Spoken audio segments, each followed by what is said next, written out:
What's up, everybody? Welcome back to the show here.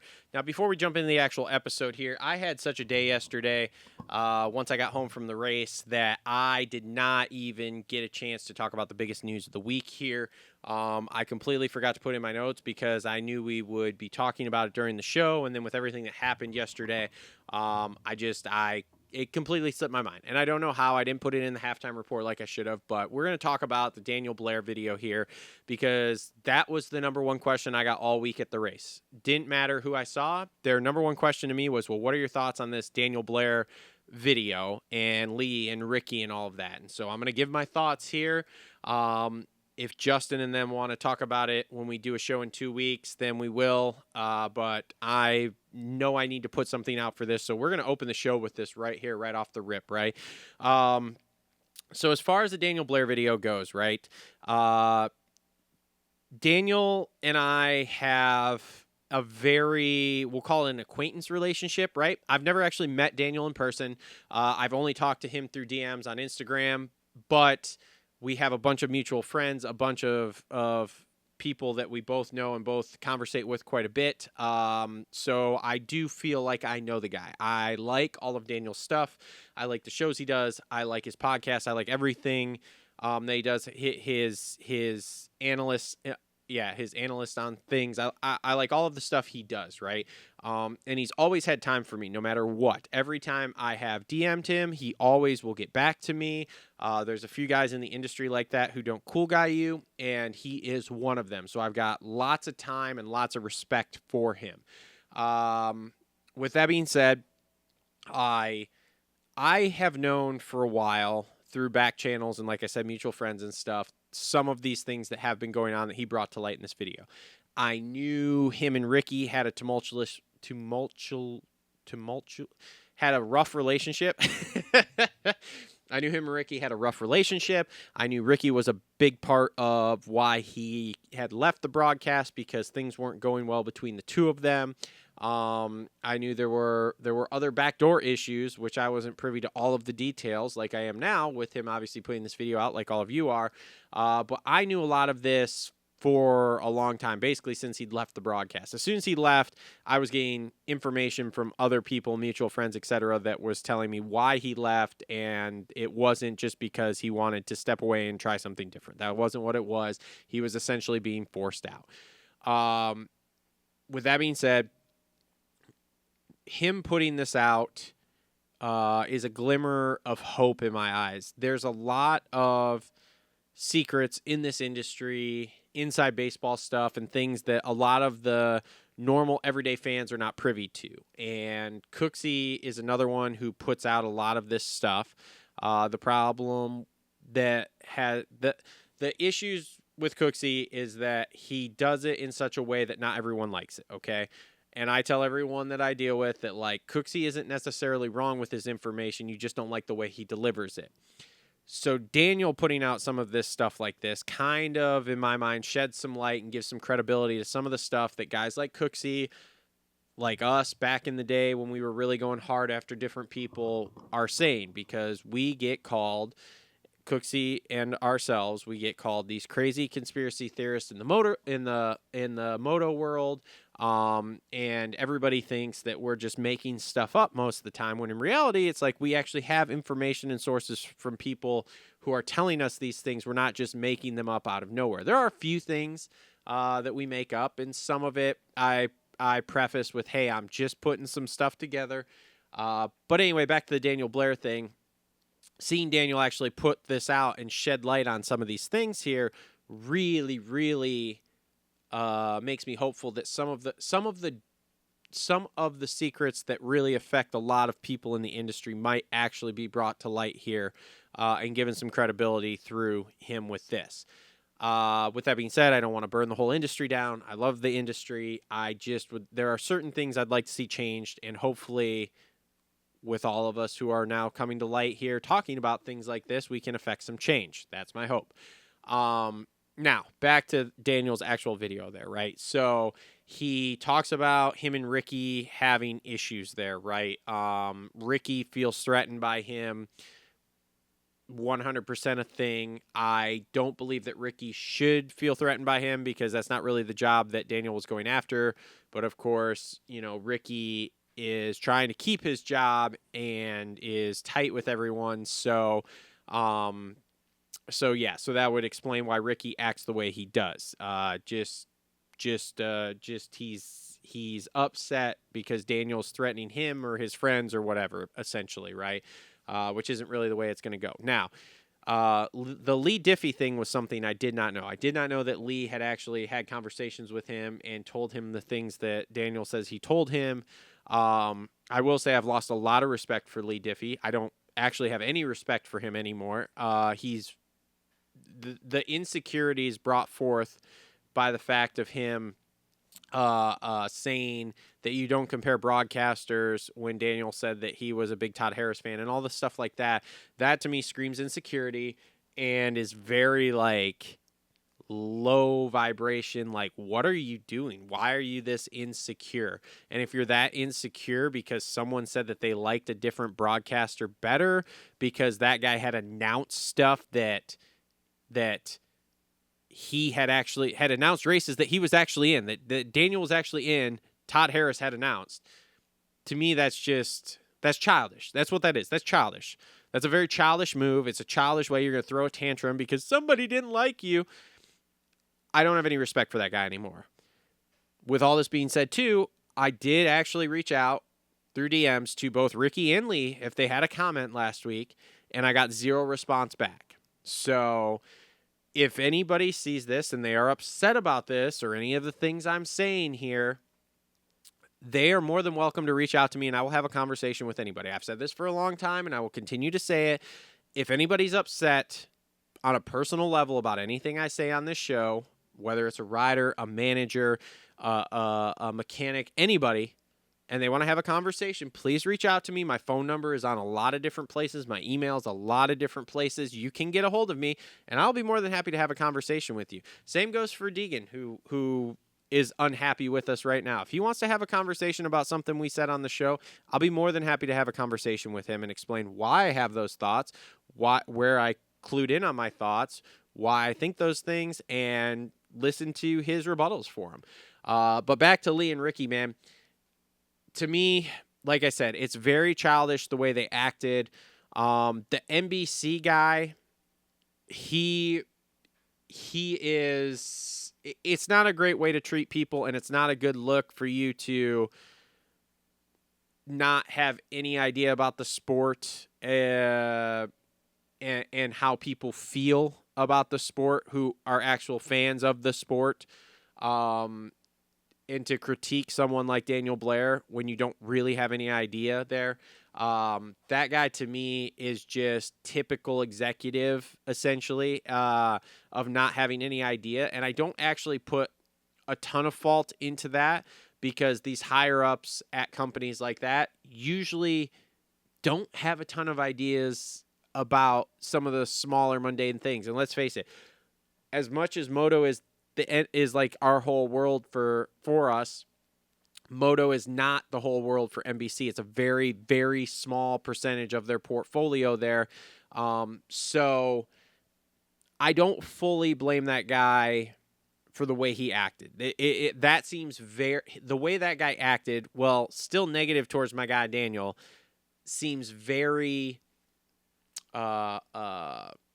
very Wall Street, let's say, of ones and zeros, right? Of like, well, you are not the certain thing that we can hang our hat on here and sell, right? Like, it's harder for us to hang our hat on you, Daniel, and sell this versus hanging our hat on Ricky, the GOAT, okay? Now, that being said, dude, Ricky can't string two sentences together without screwing something up during the broadcast.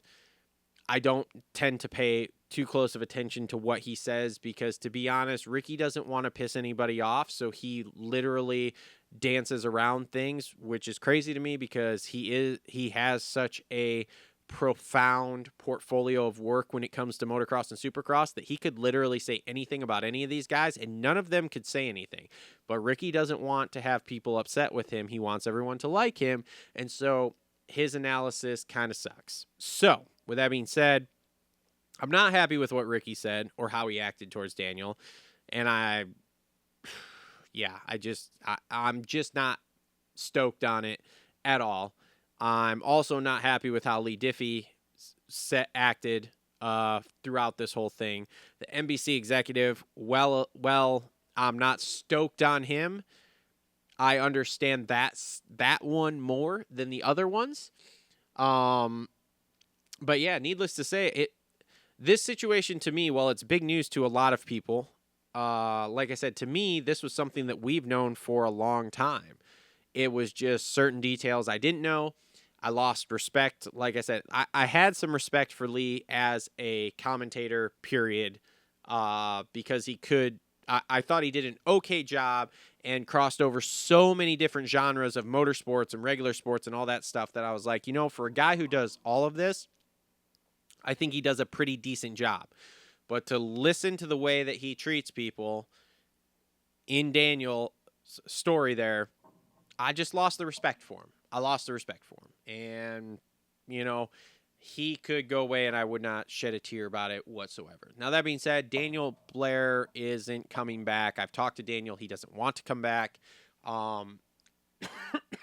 So, with that being said, I'm just stoked to see where DB's career takes him at this point, because he's still involved in the industry to an extent with his Supercross University, and hopefully that all works out well.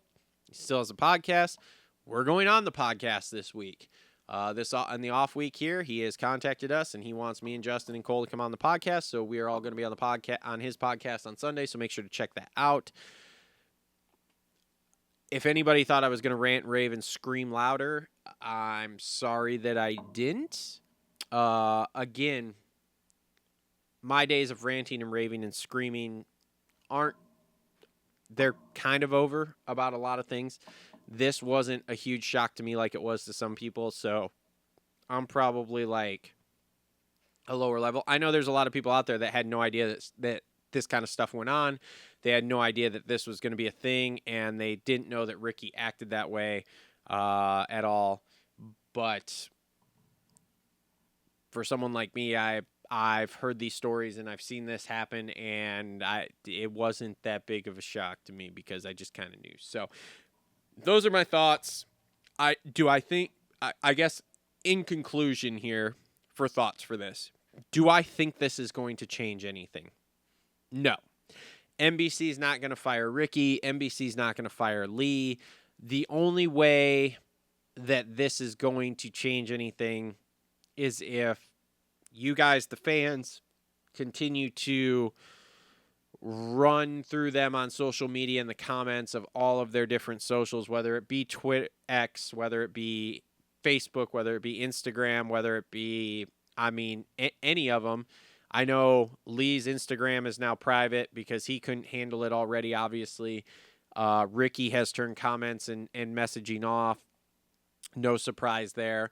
I said this on a private live stream earlier this week. I'm like, basically, if you guys really want to show your votes and run these guys off, you're going to have to continue to flood their comment section with negativity about them and telling them they should leave for the next 6 months. And then maybe both of them will kind of be like, I don't really want to do this anymore. And what I mean by that is Lee will just go do other stuff. He will go do other broadcasts. He won't want to do the moto thing anymore, and they'll move him because they like him, so they'll keep him, and they'll move him. But Ricky would go away at that point because Ricky just would probably be like, I'm not going to do it. But yeah, those are my thoughts, and I know there's been some other people talking about it. I know Steve and JT talked about it on Pulp last week. Look, Steve and JT, I didn't expect them to say anything groundbreaking because they're both on payroll from not only NBC, but Feld and Racer X and all that different stuff. They're on payroll, so they couldn't really say anything crazy. I do find it comical that Steve talks about the way Steve talked about it. I do find it comical because Steve was like, well, there's plenty of people that don't like me in the pits. I understand that, Steve, that there's plenty of people that you don't get along with at the races, but those people don't affect your job at all. Like, they literally have zero effect on. There's plenty of people that don't like me. They do not affect my job on this at all. When you have somebody who actually affects your job, that's when it becomes a problem. So I understood what he was saying, but I thought it was an irrelevant point. And I know why he said it. It's just because he didn't have anything else to say. And JT just waffled because that's what JT does. And like I said, JT's on payroll. JT also doesn't really want to rock the boat too much. So cool, fine, whatever. I don't have any ill will towards him. In fact, I really like JT on the broadcast. So I'm just going to put that out there. I don't have any problems with JT. We're just going to say that. Weege is another one. What Weege said, I understand what Weege said. And Weege doesn't make any qualms about he will kiss everybody's ass to maintain his job. So cool. That's the way you want to run it. That's fine. Daniel wasn't going to be like that. And because Daniel wasn't going to be like that, that's why Daniel did what he did. But it was definitely insinuated by people that it's like, man, that's just not the way you treat people. So yeah. Those are my thoughts. Hopefully that all makes sense. I'm not good at writing this stuff down, as you guys know, but that is my thoughts on the whole Daniel Blair, Ricky Carmichael, Lee Diffie, NBC situation. If you want some deeper thoughts and some more names thrown around and some more things like that, go watch Cooksy's videos because Cooksy's dumping all sorts of information about it. But that's what I got. It's sad that it happened. I am disappointed that it happened. Daniel will continue to do what Daniel is doing, which is going to be great with his podcast and stuff. And like I said, I hope he starts to shed some more light on some more of these secrets of the industry that the general public doesn't know about, so that they will hopefully finally start to listen to guys like us of, hey, this is going on and we're not crazy. So anyway, with that being said, we're going to jump into episode 297 here, Indianapolis wrap-up. I filmed a monologue yesterday about it. For those of you who don't know, I'm going to talk about it in the beginning there too of that, but I had a little family emergency when I got home yesterday from the race, so me and Justin did not film a show, and it was Cole's birthday, so he wasn't coming in for the show. So I just sat down, did about a 40-minute monologue talking about the race, and that was it. So thanks, everybody, for tuning in to episode 297 here. Let's jump into the race review, and we'll see y'all in a little bit. 7, 6, 5, 4, 3, 2, 1. You'll never have the sacred stone. Oh, this you crazy mother. He has a lot of problems. Struggle to be top 5 in points at the end of the season. Wow.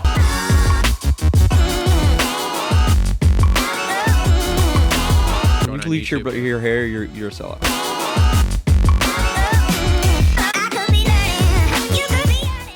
Welcome back to the Moto Aftermath Show. This is episode number 297, Indianapolis wrap-up show. Now, before we get started, I have to send out a sincere apology to all the members. I have to send out a sincere apology to all of you guys. We were supposed to come back from the race and do a show. Me and Justin were going to sit down and do a show. I got home. I had a little family situation I had to handle. Everything's okay now, but basically it was something I couldn't drag myself away from. I had to be there for my significant other, and so basically Justin had some other things to do today, so we needed to come back, do the show, and then get out of here because of being gone this weekend to the actual race itself, and we just couldn't do that. So I apologize to the members that this was not live streamed. This was kind of free flowing. I wasn't really sure where my day was going to go here after I got back. The members are getting some early access to this. I'm going to edit this tonight. I'm going to put it up tonight. The members are going to get early access before everybody else. And I also have to apologize to you guys, the fans, because we're going to go a little old school here, and I'm going to basically do a solo monologue for the entire show. Now, this won't be a 3-hour show, as I'm sure you've seen. This will be a much, much shorter show, but I'm just doing a solo monologue because everybody had stuff they had to do with being gone this weekend. Cole, Justin, and myself, obviously, with the things I had going on. I'm not even going to call Kevin Eric. This is a real free-form show. So hopefully you guys like this. Hopefully this works out okay. I used to do this a lot back in the beginning when Justin couldn't make the show. I would just sit down and do a solo monologue for about a half an hour. I'm not sure how long this will be. I'm going to run through this as a regular show, so we're going to do all the different segments with all the different sponsors, but that's what we're going to do today. So if you guys are new to the channel, make sure to browse around. This isn't how all of our shows go, but if you do like what you see, please subscribe. Consider joining our members area because we do all sorts of special member benefits. For the most part, members will get, if you're a B-class bench racer or higher, you get the Thirsty Thursday show, which is a half hour to an hour of me solo answering all your questions, whether it's about moto, life, whatever. I talk anything and everything that is a private live stream for the members only. And then the members get the show live streamed when we record. They don't get the phone conversations because I just don't have the equipment and the technical setup yet. But you do get the rest of the show live stream. So you just have to come back and kind of check out the guests that we have on. So before we jump into this, again, this is episode 297, Indianapolis Wrap-Up Show. I'm your host, Travis. I want to thank you all for joining me. We have Rev X Products on board with us here presenting the show, and their max power here, which is good for all your single-cylinder four-stroke motors. I put it in my pit bikes. I put it in my big bikes. So if you have a single cylinder four-stroke motor, they have that. They also have a whole other line of oil and fuel additives. You can check them out, revxoil.com. There's going to be a link in the description down below there. We are going to have a Complete Racing Solutions halftime show. We're going to have Worx presenting our 450 race recap that I'm going to do. We're going to have Flo Racing presenting our 250 race recap. I have a TLR tinfoil hat. I have a Holster Co. reload rant. And we won't have our Rev X segment fan questions today because Cole's not here. He runs the X, formerly known as Twitter page, so we won't have that. But Rev X not only presents the show, but presents the Rev X segment questions, which is a segment where fans can comment on that with their questions, and we will answer them. And I don't know that we have a NANO. Well, we do have a NANO XTREME painful take of the week, which we'll get to when we get to the 450 class. NANO XTREME also on board with us here, which is an all-natural pain relief gel. So if you guys want to try a free sample, me and Cole use this. My daughter uses this. She has terrible knees, genetically terrible knees, so she uses this on her knees all the time when they're sore after a long day. If you want to try out an absolutely free sample of NANO XTREME, there is an email address down in the description down below. It is themotoaftermathshow@gmail.com. Make sure to send me your name, address, and email so in the email so I can simply copy and paste it and forward it to them. You will get an absolutely free sample bottle of NANO XTREME pain relief gel, which is some of the best pain relief gel I've personally used here in my life. So if you, again, free samples, absolutely free. There's no shipping, there's no anything. You just get a free sample bottle, which is a little bit smaller than this, and you can try it out, see what you think, and then I'm sure they send you discount codes and stuff too. I'm not 100% sure, but make sure to check them out. And we will have, like I said, a NANO XTREME painful take of the week here when we get a little further on in the show. So, again, thanks to Rev X Products for sponsoring the show. Make sure to pick up some max power there, whether you pick it up through their website. They sell it on Amazon. It's all over the place. You guys can go get it.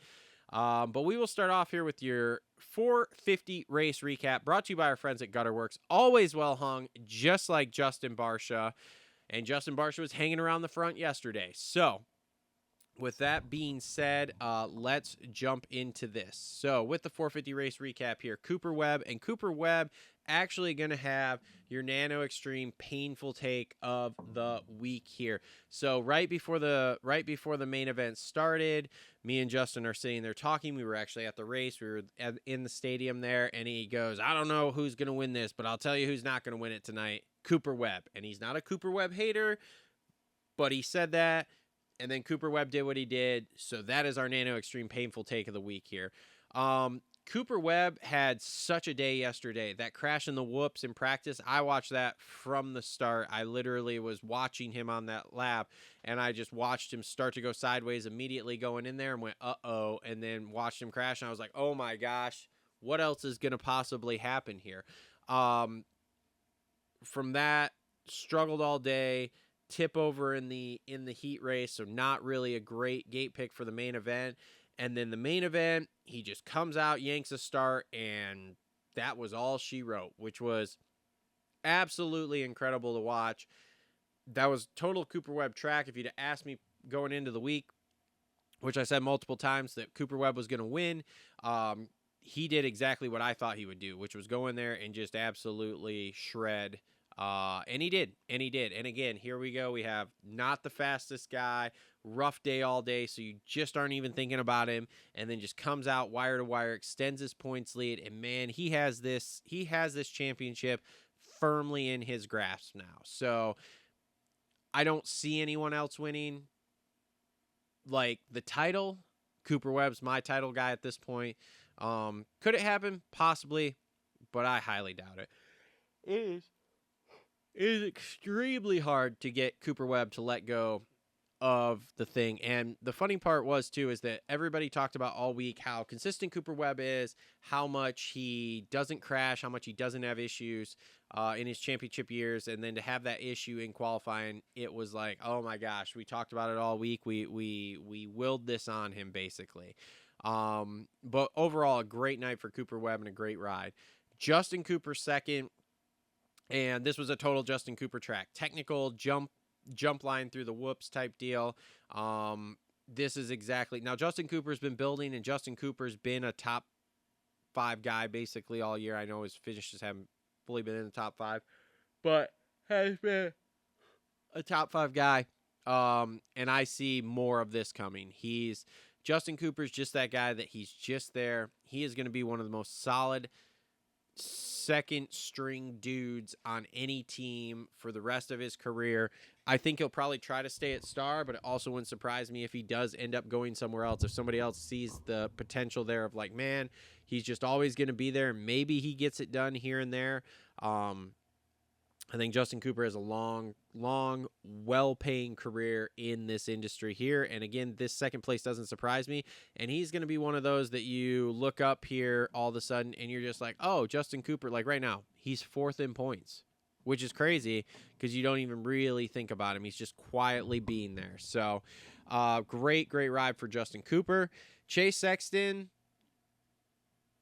the panic button's a little farther away from me this week, okay? Chase did what he kind of needed to do last night, which was start to right the ship, right? Podium, minor tip over in the sand. That'll happen. Sand's crazy. But to get the podium, to have the day he did where it was really pretty uneventful. Yes, he did have, there was Q1 we sat there and watched. And we watched that man have a mental meltdown in Q1 because the 3-2 before the tunnel jump, he tried 5 laps in a row and could not get it clean. And we watched him just mentally break down. I texted Eric.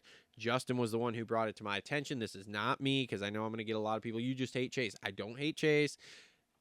I just call it like I see it. And, man, that was rough there. But he did right the ship in the main. Good start. Running up front. And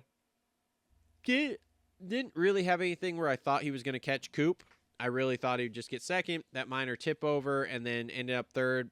I'm going to call that okay. He goes in the off week here with like, okay, well, we're starting to get it back together, so that's cool to see, and hopefully he does. And like he said, he usually comes back after the break pretty good. Will that happen? We'll have to wait and see, but we're starting to get later in the season here where you're going to start to see him get... start to, I think, pick it up because he usually does make a late season charge.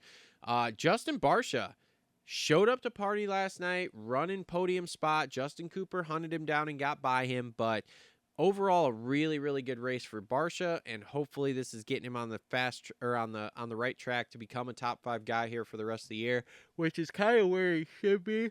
He should definitely be one of these top 5 dudes. And like I said, I think that was just a decent ride for him last night. It was good. He got up there, and with it being a contract year for him, I don't know where he goes beyond this because I don't know what the Gas Husky situation is going to be come 2026. But results like this will help him secure a contract for next year if he wants to keep going. Aaron Plessinger from a podium to a 5th place. I don't think that's bad. Everyone seemed relatively happy about it. He's had some bad luck combined with some sicknesses at the beginning of the year that's kind of held him back. We've kind of all been holding our breath. Is he going to get back to where he was originally or last year, or what are we going to see? this is in that right direction. He was up front running all day. He had it going pretty well. So hopefully this is righting the ship. But again, let's wait and see. Stu, he minor steps forward. He won that race in Tampa. Now we've got back-to-back weeks where he's won heat races. I think these are all steps in the right direction for him to really become a contender here, maybe for the rest of the season. Top 6, he was right up there too, running. We'll see. Can he be a top 5 guy? I don't know. I more put him in that, we'll call it 3 to 9 range, basically. But we'll just have to see how this keeps building. Winning heat races is impressive. So, but I think this is an overall great season for him with that win, with these heat races, with where he's been finishing. We just have to see how it rounds out and what outdoors holds. And then I think he has no problem still having a spot next year. Kenny. Shrugs emoji. Not a good start. Kind of worked forward, stalled out 7th, 8th place, and never even. I was watching him on and off to see if he was going to move forward. Never even had a thing. Never, not a effing thing. So I don't know what the deal is there. Hopefully he comes back after the break and we see the Ken Roxon we saw in the previous few weeks here, just up there ripping. But this is the point of the season where a lot of us who call the whole Kenny syndrome, this is the point of the season where that starts to happen. And last night was a very Kenny syndrome-esque ride. 7th is still a great ride in my opinion, but you can't be a guy who wants to battle for the title and then get 7th and your other 2 guys are on the box that you're battling with. It's unacceptable. Dylan Ferrandis was pretty relevant yesterday, rode pretty well. Justin Hill, 9th place there, showed up to party again. He was cuffing and stuffing, leading heats, leading in the main, or running real well in the main there. Like, Hill was there. Hill is here to party. Be interesting to see if he can land another podium or something this year, which I think he can. Right place, right time. Where will that be? Who knows? What will that be? Who knows? But we'll see. Shane, 10th place. Shane's starts are on point. He's right there in the top 5 on the starts. Fades back a little bit, but I think this keeps him going there with that deal he has. So hopefully we'll see Shane for the rest of the rounds here. Jason Anderson, rough night, down in the first corner, down once or twice more. And it's really interesting because when Jason starts to act, or when things like that start to happen, then he just kind of doesn't do any. I don't want to say give up, right? That's too harsh. But there's not a lot of try beyond that is what I'm seeing. Now, maybe that's different. Maybe he wants to reach out and talk about it and tell me what's going on, why it doesn't appear that he's trying there. And again, not that everybody else isn't good, and he might not still be trying, but him trying there is just not on point. So, Mitchell Oldenburg, 12th place, top-rated beta rider, and okay, cool. Didn't pay too close of attention to him. Wants to work on starts, though. Did hear that in a post-race interview. So maybe if he gets a start, we'll see. Benny, 13th. He was Benny. He was out there. That's what I can pretty much tell you. Colt Nichols, super upset with this 14th. Felt like a complete amateur, he said, out there riding. But on the Pat McAfee show on Friday. So make sure you go check that out. I haven't watched it yet. He said it was great. He said they actually ask him proper questions, things like that. So I'll have to go check that out. Chiz over here, chizzing, 15th, coming out of the LCQ. Mitchell Harrison having words with Barsha after the race. So that was interesting. 16th place, battling with my man Kev, who got 17th. Kev wasn't happy, really wanted that 16th place, but it was a good, solid battle with both of them. Nobody did anything shitty, just Mitchell got the better of him tonight. Jerry Robin, 18th. Okay. Freddie Nora, 19th. All right. Jeremy Hand, 20th. Sure. Anthony Rodriguez, 21st. And Joey Savacci, 22nd. Savacci, just a terrible get off there in that first rhythm section. And collapsed lung, broken ribs, which we seem to be getting a lot of that this year. And that really, really is a bummer. Hopefully we'll see him back soon, but hopefully he also doesn't rush it. So that has been your 450 race recap brought to you by Gutterworks. Sorry I don't have more speaking points there, but like I said, this is a self-made monologue here. So all right, let's jump into Complete Racing Solutions halftime report. Make sure to check out Complete Racing Solutions. Coach Rob, all the people over there helping you out with all your fitness needs there. They have fitness workouts for kids. They have 30-minute express workouts for vet riders. They have everything that could possibly help you. The Coach Rob bot's a great tool that can really, really help you improve your fitness. So make sure to go check them out. CompleteRacingSolutions.com. Link in the description down below. One thing I wanted to bring up here, I have a few things on here to talk about, and we'll probably go over these next, or in 2 weeks, I guess, when the guys are back. I probably won't take these off, but just I'll give my thoughts here. So first off, the Mumford penalty at Daytona. He was penalized 4 spots for going off the track, and this is one of those penalties I just think way, way too harsh, man. Homie got pushed off the track. Could have jumped back on. First lap, everybody's there. No safe point really for entry.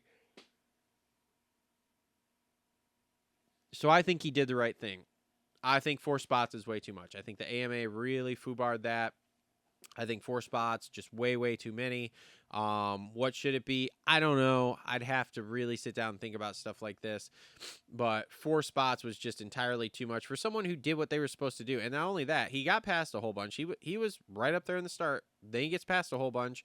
And then he still lets another couple guys by him after he gets on the track. So I think he was fine. But apparently the AMA didn't. And like I said, I'd like to see some consistency. Let's say that, because I don't know, why is he 4 but the last person was only 1? I don't understand. So again, just some consistency from the AMA would be nice. Alessi had a big get off at the Daytona Amateur Day there. Ended up busting himself up, but I don't remember what exactly it was. I read it, but I didn't write it down. I don't remember exactly what it was. So hopefully Alessi heals up there. Love him or hate him, it's still cool to see him out there racing, and homie loves to race. Absolutely loves to race. So, Holsterco Reload rant. Ooh. There was something I was going to rant about. What was it here? Man, now I can't remember. I had some. I should have wrote it down. I forgot to write it down in my notes here. I'll have to come back to that. Let's get into, though, here. This will be a fun one for everyone. The TLR tinfoil hat. Okay? So this got kind of pieced together the other night on one of the lives, and a couple of the boys had already had it kind of pieced together. But let's talk about this, right? So the Deegans, we're all kind of, I think, on the same page, at least a lot of people that are regular viewers of this show. The Deegan will go 450 probably next year for outdoors. Now, there's been a lot of speculation about what team we all think he's going to land on for 450s. There's been confirmations that we know of behind the scenes that Yamaha has told them basically, we'll give you anything you want. So if you guys want to start your own team, we'll give you anything you want. So he has that manufacturer. We also know behind the scenes that Kawasaki has big, deep pockets, and they're trying to buy riders right now. And he is one of them that has been offered big, big money from what I understand. This is all speculation. I don't have contracts in front of me. Just go with it here. TLR tinfoil hat. Now, one of the other things that's been rumored here for a while that I think is kind of like a terrible kept secret is that they have been speaking with the Reeds a lot. And in speaking with the Reeds, what the gist that has come out of the conversations that I've heard is that they want to team up with the Reeds and have Chad help them start a team for them, which I think is great because the marketing machine of the Deegans can bring in sponsors that other teams can't at this point. We've thrown around, man, wouldn't that be cool to have a Ford, Toyo Tire, Monster Energy, Yamaha team, Deegan 38 team. Will that actually happen? Who knows? But here's the fun TLR tinfoil hat we kind of pieced together in a live stream the other night. So you have that rumor that they're floating around that they're going to team up. It's no secret that Chad's kid is trying to make a run at his oldest kid, Tate there, I believe is which one it is trying to make a run at this motocross thing / supercross thing. Isn't very good. So what we kind of piece together, they team up, they form a team next year. So Deegan can ride 450s. The year after, or 2 years after, Reed's kid is probably going to be of age and of points to start riding professionally. Will he get a ride? It's debatable at this point. His name would probably get him a ride, but what kind? Who knows? So what if, and this is where you really get tinfoil hatty, they start this team, Deegan starts it off by riding a 450, whatever. Then you bring in Reed's kid to ride the 250, and now all of a sudden you have this powerhouse team, because if you have the name Reed and Deegan going in to try to sell you sponsorships or whatever, there's a lot there that you can sell. A lot you can sell. So will that actually happen? I don't know. I'd like to see it happen. I think it'd be super cool for the sport. I think it'd be a super cool thing. But will it actually happen? I don't know. But what I've pieced together, I think, this sounds really, really lucrative for both of them. Deegan then has his own team. They can do their own sponsorships. Nothing's to worry about. And then when Reed's kid's ready to go pro, Reed can come on the team also. Then they could start the 250 side of things, which would be super duper interesting to see. So that's been your TLR tinfoil hat. So, man, I really can't remember that rant. Hopefully I'll remember it here at some point. But, yeah, that's basically all I have here for the Complete Racing Solutions halftime report. So make sure to check them out, CompleteRacingSolutions.com. There's a link in the description down below. Also, make sure to check out Rev X Products. Pick yourself up some max power. Pour it in your bike there. Keeping the lights on here in the studio for us. Okay, let's jump in to your Pro Flo Racing 250 race recap. Now, Pro Flo Racing, your specialized place for any PW50 stuff you guys might need or work you might need done on your PW50, KTM 50 junior and senior, KTM 65s, 125s, 85s, all on their website. Lots of parts, lots of tech help abilities on there, so make sure to go check them out, profloracing.com. Link is going to be in the description down below. All right, 250s here, and let me just tell you, didn't have most of this on my bingo card. So Seth Hammaker, killer effing day for him. Goes out, leads wire to wire, picks up his second win ever in his professional career. Super duper cool to see. Super duper good kid to see it happen to. And that's the sum total of what I've got to say about that. There wasn't really a lot. I was really trying to do a good job last night of not watching the race that I would see on TV, which would be the front runners and stuff like that. And to be honest, that Indy track, because it was so tore up, because of the way it raced, there wasn't really a ton of separation. There wasn't anywhere to make time, so there wasn't a ton to watch. The racing itself was fairly boring. It wasn't great. But Seth rode a great job, rode a great race, ends up picking up the win. Right back in this title hunt now. I think he's 15 down. In third place in East, right? Yeah, that's what he's racing, his 250 East. Yeah, 250 East. So, yeah. Good on Seth there, and hopefully carries this momentum forward. Lots of improvements this year. He's down at the dog pound working with the Lawrences there, and can't say enough good things about them, and is making a ton of gains by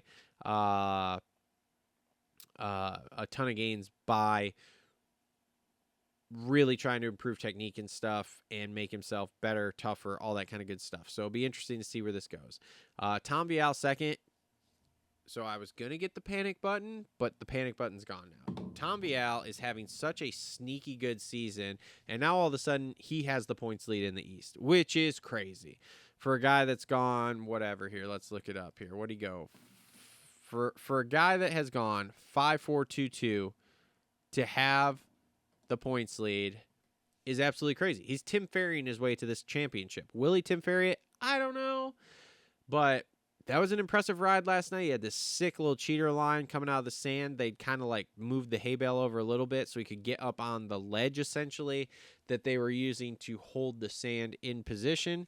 And then when he did that, it was just like a little bump over that jump coming out of there and then onto the straightaway to, boom, go hit that next section, which is a very French Supercross thing to do. But this was a great ride by Tom Bial. He definitely showed it, because I said in practice, I was like, ooh, this guy's not good, which obviously wasn't a great thing, but picked it up in the main. Like I said, ends up second. Be interested to see if he can repeat here. Hayden Deegan, who, as we've talked about, blocked us, and then the other night unblocked us to talk shit to Cole, to then block us again, and then talk about how that was a weird flex that we were flexing, that we were blocked on his TikTok live on Thursday. I have pictures, I have screenshots, I have video recordings of all this, so be interesting to see when I cut a short together with all this what he says. Maybe he comes calling, who knows. But third place was a good ride for him. Ended up somehow skirting under the net there in the one corner where he went long. And yeah, he looked good all day. He looked good. Did he look race winning? Probably not, but it was solid. Third place, I think, is good. Extends his points lead. And for as nervous as I was those first couple of rounds, thinking like, oh man, he's not going to be anywhere close, I think he'll be okay. RJ did RJ things, fourth place. Nothing spectacular, but a decent ride for him to follow up the win last week. Cole Davies, fifth place.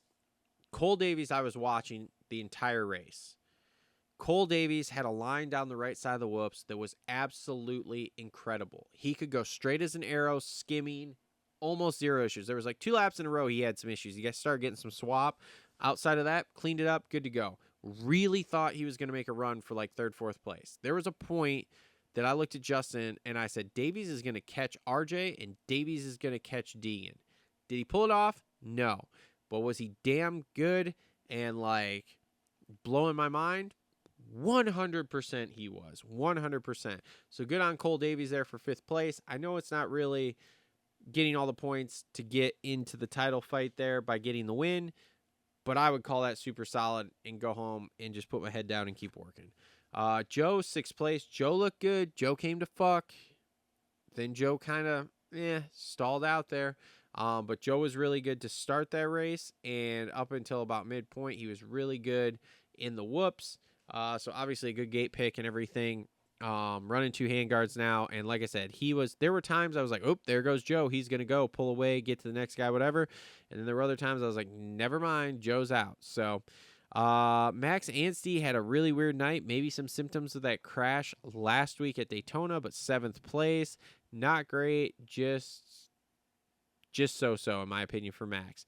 Juju's shoulders completely fucked. He won't say it, the team won't really say it, but 8th place and just didn't look great all day. He was up towards the top of the board a couple of times in qualifying, but man, he wasn't even passing the eye test. He was just kind of out there basically. So hopefully having a couple of weeks off here will help him heal up, and we can see him here in a few weeks wherever we go. I can't remember.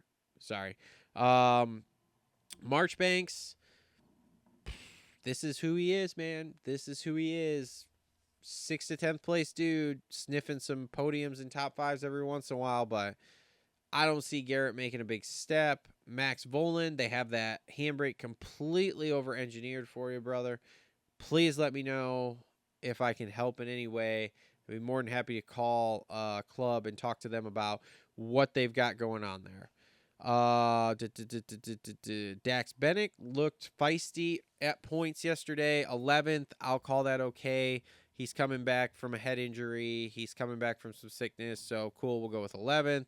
Austin Faulkner, 12th. From the LCQ to 12th. And man, me and Coach Rob were having this discussion yesterday. Coach is not a Faulkner fan, thinks he needs to beat it. I'm like, he's got to build this year. We'll watch him. We'll let him build this year. If he gets through all the rounds, when he comes back next year, then we'll have to have a conversation if it's not going well. But for right now, I'm okay with how Austin Faulkner is. He still looks at tick off in person, looks at tick off on TV. We'll have to see where we get to there. But, I mean, you got to figure that big gnarly injury at Dallas last year, then brain surgery, and then just sitting, and now he's back, and he's on a new bike, and not a bike with years and years, tens of years of data there, but a new bike that has 1 year data. So that's rough for him. Nate Thrasher, 14th, okay. Michael Mosman, 15th, all right. Lux Turner, 16th. Cody Schock ended up going down in the sand, getting caught up with a guy. Their bikes were intertwined. He couldn't get up. That's what happened to Cody Schock, 17th. Hunter Yoder, okay, let's talk here. The Hunter Yoder Jet Reynolds beef, the smack talk, the takeout. The move that Jet Reynolds put on Hunter Yoder in that heat was dirty. And I don't mean dirty, but it was like, dude, that was a lot of a block pass there for the last spot. And I understand last spot, whatever, but it was a lot. Hunter talking shit about him, saying that he's basically been waxing him all year in the LCQ podium in stadium. Fucking genius. Fucking beautiful. Hope he does it more. Cody looked really good yesterday. Obviously, like I said, that main event didn't go exactly as it was planned, but yeah. So, and Hunter Yoder, great finish there, 18th. Carson Mumford, 19th. Mumphy was on fire yesterday at certain points in qualifying and stuff, right up at the top of the board, but just couldn't hold it together there in the main event. Gavin Towers, okay, in 20th. Chance Hymas, gnarly crash coming off the tunnel. Hopefully he's okay. And nothing's really more fucked up. Hopefully just a little beat up, and we'll see him here when the East Coast continues. And rounded out 22nd, Jet Reynolds, who was just terrible in the whoops, man. Those whoops ate him alive. That cost him there in that heat race. I don't know in the main. I didn't even watch him, but yeah, poor Jet Reynolds. So that's been your 250 race recap, brought to you by our friends at Flo Racing. Let's see here. I guess, sorry, I know this has been a really short show, 35 minutes basically by the time we're all done. Again, I apologize. Had a family emergency as soon as I got home that I had to handle, and scheduling people and everything, guys. This is a lot to do when it's going smoothly, let alone to try to schedule in and amongst that. So, like, I'm just out. So, I want to thank all of our sponsors. I want to thank Rev X Products for presenting the show. Make sure to get yourself some max power here for this upcoming riding season. I want to thank Gutterworks for sponsoring the 450 race recap. Saw Josh and Kayla this week. Great moto people. Absolutely fantastic to see them each and every time. I want to thank Flo Racing for sponsoring the 250 race recap. Again, great moto people that can build you all sorts of mini bikes like that at fair pricing that will last all the time in the world that you could imagine. Thanks to Complete Racing Solutions, Coach Rob and the group over there doing big things, and Coach Rob just has this unwavering dedication and support for us, and we really appreciate him for that. Thanks to TLR Coatings for providing the studio here. TLR tinfoil hat there, where we get to have fun and piece things together and talk conspiracy stuff in the moto industry that we don't get to talk normally. I want to thank Holster Co. for being on the show. Even though I didn't have a rant today, I will do my best to figure one out for the next show. Can't forget Alias MX too. I know Eric wasn't on tonight, but Eric over at Alias MX, they're fantastic gear. They have a deal going on right now. If you buy a set of Alias MX gear, you will get 2 free full-size bottles of NANO XTREME. So make sure to go check them out. They have new gear dropping here soon. aliasmx.com. Again, there's going to be a link in the description down below. Thanks to all my members who are watching. Really appreciate it. Again, guys, I apologize, but we just had scheduling issues here and issues with time frames and things like that. So I just had to do this monologue here. And with that being said, I think that's it. If you guys want to see, we're going to be off next week. I will probably do a few small solo videos, but for the most part, we have an off week, so I will be off. We won't be doing a main show. If you would like to catch us, me and the guys are going to be on Daniel Blair's podcast next week. We got a call and got invited onto that. So we'll be doing Daniel Blair's podcast next week. So make sure to check us out on that. Go show some love. The Aftermath Army over there and the B-Class Bench Racers. Make sure to go show them. And with that being said, that's going to be show 297. I really appreciate it, everybody. I appreciate everybody tuning in. I appreciate everybody watching. And I will do everything I can to keep these shows coming, which is what we're going to keep doing. So we will see y'all in a couple of weeks for Birmingham to wrap that up. Thanks for tuning in, everybody. We'll see y'all later. Thanks for tuning into the Moto Aftermath Show. If you guys like the show, make sure to give us a thumbs up there with that like button. Also, make sure you subscribe and hit that bell notification so you never miss a show update, a live show, or anything that we're doing here, because when we find out news, we will be on here bringing you our thoughts with it. Also, if you guys want to help support the show, join our members area. You'll get member exclusives, including live shows. You get to watch the show being recorded live, and you'll get all sorts of other member benefits. So thanks, everybody, for tuning in. Join the members area, subscribe. We'll see you all on the next one.